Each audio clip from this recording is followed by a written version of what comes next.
Bueno, muy bien, ya nos metemos en la próxima entrevista de esta mañana. Seguimos en el tema. ¿Qué características tienen estas dos vacunas que el gobierno anunció el fin de semana que acaba de sellar el acuerdo y que llegarán a nuestro país? ¿Cómo cambiará de alguna manera el transcurso de la pandemia en Uruguay a partir del comienzo de la vacunación? Vamos a hablar con el virólogo Juan Cristina, ex decano de la Facultad de Ciencias y director del Laboratorio de Virología, con quien siempre es un placer conversar. Juan, buenos días y gracias por acompañarnos. No, al revés. Muchas gracias a ustedes por la invitación. Bueno, a ver, vamos a empezar la charla. ¿Qué características tienen estas dos vacunas que el gobierno... Primero, ¿te parece buena el mix de la de Pfizer con la Sinovac? Sí, me parece que es una buena combinación, porque creo que obedece a un plan que es vacunar distintos grupos de riesgo, ¿no? Un poco lo que decía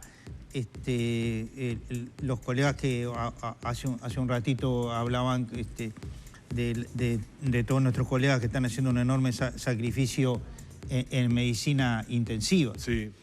A ver, es bien sencillo. Se nos enferma la enfermería, se nos enferman los intensivistas y más allá de las camas, es decir, no es solo la cama, el hecho de la cama como hecho físico. Entonces, creo que la opción de una vacuna de tecnologías de RNA para grupos de riesgo realmente muy importantes, es una buena opción. Esa es la de Pfizer. Esa es la de Pfizer, que es lo que acabamos de ver con ese sistema de frío que necesita. Logística. O sea, todas las vacunas tienen sus cosas. La vacuna de Sinovac no requiere esto que acabamos de ver. Está más en la línea de lo que viene a ser las vacunas tradicionales que nos damos, ¿no? La de Sinovac es como cuando en el esquema de vacunación del Uruguay nos damos la vacuna contra hepatitis A, crecemos el virus, el virus luego en definitiva, luego de crecerlo lo purificamos, lo tratamos con un producto químico que lo que hace es matar el virus. Entonces, pero el virus sigue conservando esa misma forma. Entonces, cuando a mí me inyectan ese virus, mi sistema inmunitario lo reconoce como que es el virus tal y es un virus extraño. Entonces, cuando viene el virus vivo, ya estamos con una respuesta inmunitaria. Y quiero decir algo con respecto a esta porque hay mucha discusión, las redes sociales, hay obviamente todas las teorías. Estás entrando en un terreno muy importante. Sí. Porque se habla de que la vacuna china no sirve para nada, sí, que es la menos calificada. ¿Por qué? Porque tiene el uso tradicional, digamos, se le califica como de... No, creo que porque la vacuna de Pfizer tiene un 90, vamos a decir, para que todo el mundo lo entienda, es una efectividad del 94%. La de la China depende del estudio si es el de Turquía, si es el de Brasil, pero está cerca de los límites de lo que acepta la Organización Mundial de la Salud. Todas las vacunas se dan se llama, con un permiso de emergencia, porque no es lo mismo dar una vacuna en una situación de una epidemia, en una zona geográfica, digamos, en una situación normal, que en una pandemia mundial. Entonces, en el caso de una pandemia y que nosotros vemos los números, que a veces está esa confusión, que hoy estamos en naranja, mañana un día llegamos a rojo, volvemos a naranja, pero vamos acumulando un promedio de 700 casos por día. Es un número muy importante. Tenemos departamentos que ya están complicados, como Rivera, Tacuarembó, Montevideo. En esa, si uno da una vacuna, pongamos que tiene un 55% de eficacia en una vacuna que no tiene otras contraindicaciones, que es una vacuna más tradicional. Muchas veces se dice es China, pero es China la licencia. Se está fabricando esta vacuna con licencia china en San Pablo y se está vacunando todo el estado de San Pablo, del cual nosotros somos un barrio, todo el Uruguay entero. Todo el Uruguay entero. Entonces, esta tiene las ventajas que lo podemos, no precisa. Es un almacenamiento más o menos como el que estamos acostumbrados y no requiere justamente refrigeración tan importante de menos 70. Entonces, y en cuanto a los destinatarios, esta vacuna de Sinovac, ¿para quiénes sería más adecuada? Y la otra, la de Pfizer, ¿para quiénes? Podría ser para una vacunación más general, la vacuna esta, digamos, más tradicional, cuando hablamos de personas jóvenes, la educación, que también... O sea, población con menor riesgo convendría usar la China, podría usarla. No quiere decir que no pueda usar la otra, sí. Pero digo, yo creo que por razones de más hay una diferencia a veces entre una vacuna y otra de costo que es 10 veces superior. No es lo mismo lo que hay que gastar en una, digamos, en armar todo esto que ustedes van a buscar, que las vacunas que normalmente nosotros nos damos, claro siempre en el esquema de vacunación, que es entre 2 y 8 grados, que es la temperatura de la heladera. Entonces, en este caso, yo creo que sí. En el caso que yo tenga que optar en una situación pandémica, costo-beneficio de personas mayores de 65 años, con los cuidados que hay que consultar a su médico en personas mayores, que sí, las vacunas de RNA se ha visto en un 4 o un 5% pacientes que tienen temas de alergia entre suave, digamos, y moderada. Pero, por ejemplo, en el caso del personal de la salud, donde la gravedad del asunto puede ser muy importante, porque además si se nos enferma, como yo le decía, si se enferma la enfermería, se enferma el personal médico, no por más camas que tengamos, no solucionamos el tema. Entonces allí yo puedo usar vacunas de estas tecnologías de RNA, que son vacunas que tienen un 94% de eficacia. Entonces depende también la cantidad de gente que voy a vacunar. Siempre es un equilibrio para que la gente lo pueda entender. Esto tiene un número raro que se llama el R0, pero que en realidad quiere decir, bueno, cómo estamos con la pandemia, es decir, cuán grande es la población viral, más qué eficacia tiene la vacuna. Si yo tengo una eficacia más baja, pero estoy en un problema, como tenemos ahora, lo que yo voy a necesitar es vacunar mucha más gente, claro, para llegar a esa protección. Y estás entrando en un punto muy interesante, muy importante, y que me interesa charlarlo contigo. Por ahí han aparecido ya, una vez que se hace el anuncio de la vacuna, distintos sondeos, distintas opiniones de personas respecto al tema vacuna. Porque si era importante conseguir vacuna, tanto o más importante va a ser que esa vacuna llegue a la población y que la población la acepte, ¿no? Entonces, ha aparecido una encuesta por allí de FEMI donde en algún departamento aparece una resistencia grande de médicos al tema de vacunación. Hoy aparece otro sondeo publicado en La Diaria a nivel de población general, donde más del 40% de los consultados por ese sondeo... Sí, creo que 48. 44. Donde ese sondeo dice que no estarían dispuestos a darse la vacuna. ¿Qué le decís vos como especialista en virología respecto a vacunarse o no vacunarse? Bueno, a ver, esto ha pasado, no es la primera vez que pasa en la historia de las vacunas virales.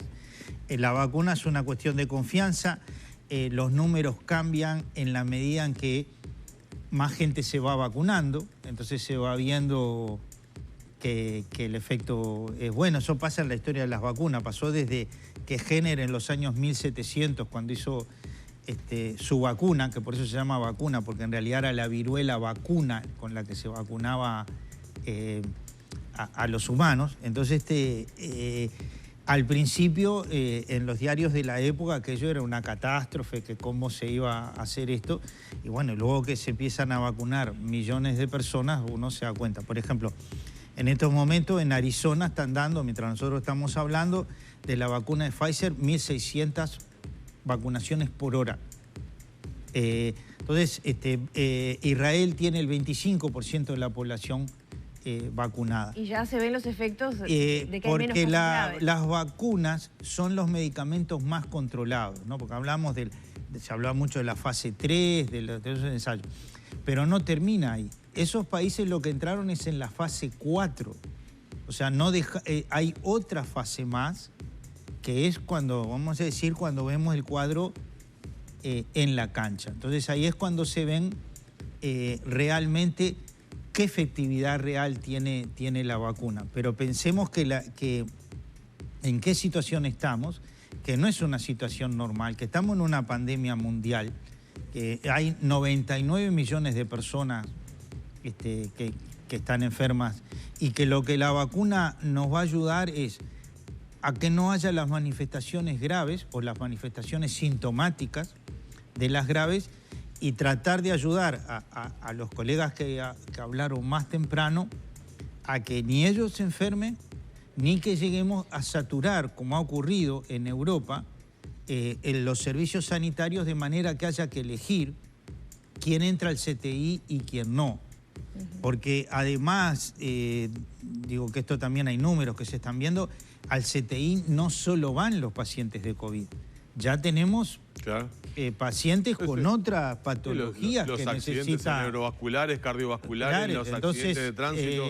No es solo saturación por... ¿Cómo se convence a la gente, Juan, frente a algo que ha generado mucho miedo, que es la pandemia, el COVID, pero el desconocimiento a la vez de algo muy novedoso, que es el desarrollo rápido de estas vacunas? Y si me dejas agregar eso mismo, el desarrollo rápido ha, digamos, sido a costo de la calidad de las vacunas. ¿Son vacunas inseguras? ¿Falta algo? No, las etapas no se han salteado.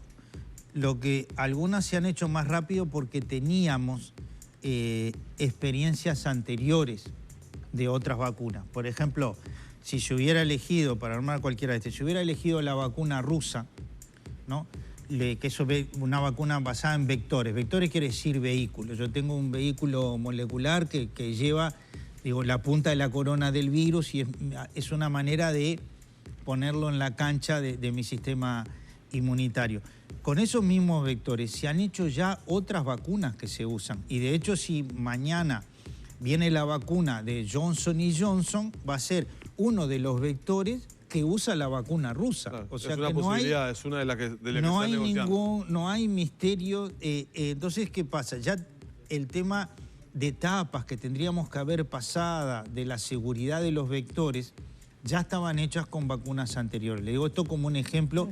Lo mismo en las otras vacunas. Todas han terminado la fase 2, que es la fase de seguridad.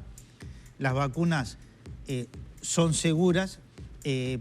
También cuando uno dice, nosotros no tenemos los 3.300.000 historias clínicas. Cuando se habla de la inmunidad de rebaño es también porque hay pacientes que no se pueden vacunar. Claro. Y lo que hacemos nosotros es como un cordón alrededor de ellos para protegerlos. Ahora, ¿quiénes son esos pacientes?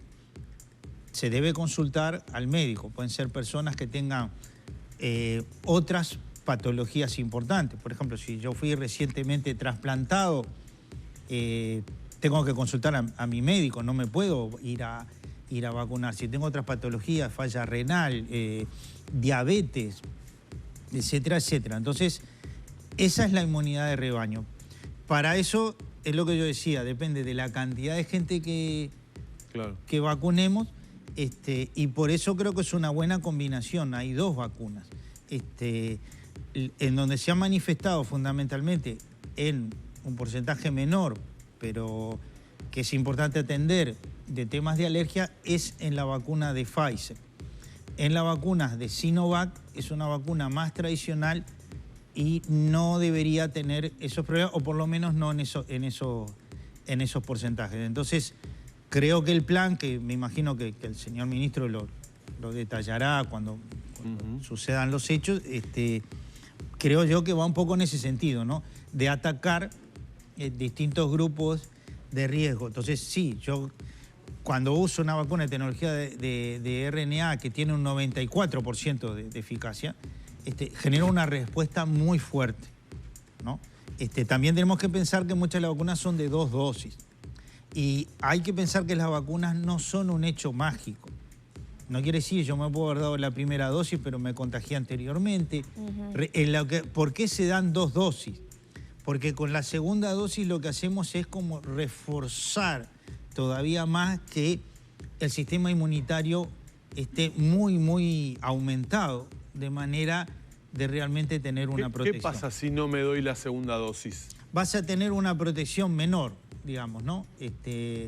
Esto es como que, digamos, tenés una cierta respuesta que vio tu sistema inmunitario, pero si arriba de esa respuesta se lo mostramos nuevamente, el sistema activa toda una cantidad de cosas, incluso tiene más memoria, es decir, tiene posibilidad es un sistema que recuerda lo que vio. Está muy, muy preparado para esa emergencia, porque también lo que puede pasar es que dice, bueno, doctor, hace 15 días que estamos vacunando y los casos no empiezan a bajar, no empiezan a bajar inmediatamente. Es un proceso, por eso yo creo que el tapabocas, el distanciamiento todavía tiene un buen rato. Durante 2021 van a convivir con nosotros, ¿no? Exactamente. Doctor, cuando hablamos de reacciones alérgicas, ¿de qué estamos hablando? Y ya para meternos un poco en los eventuales efectos secundarios que pueden tener esta vacuna, que creo que es otro temor que mucha gente tiene. ¿Alergia qué significa? ¿Que no voy a poder respirar? ¿Que capaz que me muero? ¿O solamente me voy a brotar un poquito? No, si fuera así, digo, si las alergias no fueran de leves a moderadas, no se autorizaría la vacuna. No es que a todo el mundo le va a dar alergia, es un porcentaje menor de pacientes. ¿Qué tipo de alergia? Y la alergia dependerá de cada persona, ¿no? Porque a veces se dice mal que dice, bueno, es la alergia al RNA. También hay otros componentes que se usan en las vacunas, por ejemplo, para conservarlas. Por ejemplo, pequeñas cantidades de polietilenglicol, por ejemplo, o otras moléculas químicas que están para conservar. Entonces, es difícil que yo pueda saber si realmente hay una alergia a eso. Por eso las personas que tienen un componente alérgico importante son las que deben consultar con su médico. Claro. Juan,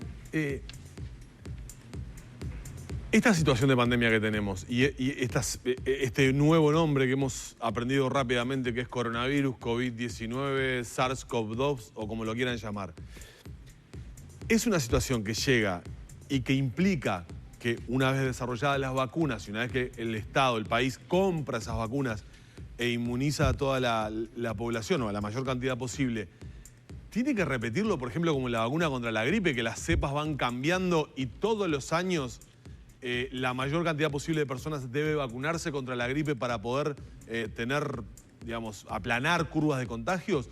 Es decir, el 2022, ¿tendremos también que hacer otra campaña de vacunación contra COVID? Bueno, estos virus cambian, ¿no? Nosotros calculamos la velocidad, nosotros y varios grupos en el mundo, y en realidad este virus cambia. Por eso ustedes ven que salen las variantes del Reino Unido y después la variante de Sudáfrica. Sí, de hecho en Uruguay también cambió, ¿no? Exacto. Eso está en la biología normal del virus y el virus va a cambiar. Este virus cambia no tan rápido como el de la gripe, que también estudiamos, pero cambia. Entonces, ahora, las variantes, por ejemplo, como las del Reino Unido, son variantes que permiten que sea mucho más contagioso, ¿no? El virus. Es la llave y la cerradura. Lo que adquirió el virus que causa la enfermedad COVID-19 es una llave apropiada para abrir una puerta. Esta cepas como que la limaron un poquito más y la abren más fácil. Ahora, eso, con que sea más grave que cualquier otra cepa que está circulando acá, eso no tiene por qué ser así y de hecho no se ha comprobado que sea así. Justamente con la etapa 4 vamos a ver, las vacunas contra las estirpes que están circulando protegen. Si me haces esta pregunta dentro de 2 años, ahora quizás te digo sí, hay que cambiarla porque han surgido y van a surgir variantes nuevas. Por eso es tan importante estudiarlas como hacemos con lo de la gripe. Ahora, que todavía decir que nos tengamos que otra vez, es decir, cambiar la vacuna para vacunarnos de vuelta, es una pregunta que está abierta y que no puedo contestar. Que al día de hoy no se puede responder. Por supuesto. Si pudiera elegir, ¿cuál? Bueno, elegiré la que sea de mi grupo de riesgo. No tengo problema con ninguna de las dos, pero creo que es importante, digamos, tomar conciencia. Las vacunas son las que nos han solucionado la vida a nosotros como especie en el planeta. las pandemias pasan, esto va a pasar, ¿no? Ahora, el tema es el costo. Pasarla la vamos a pasar, la pandemia incluso naturalmente va a bajar en un determinado tiempo, pero el tema son los costos. Es decir, si por ejemplo en Estados Unidos, que han tenido problemas, sabemos que el 20%, 22% de la población está inmunizada antes de la vacuna, ¿no?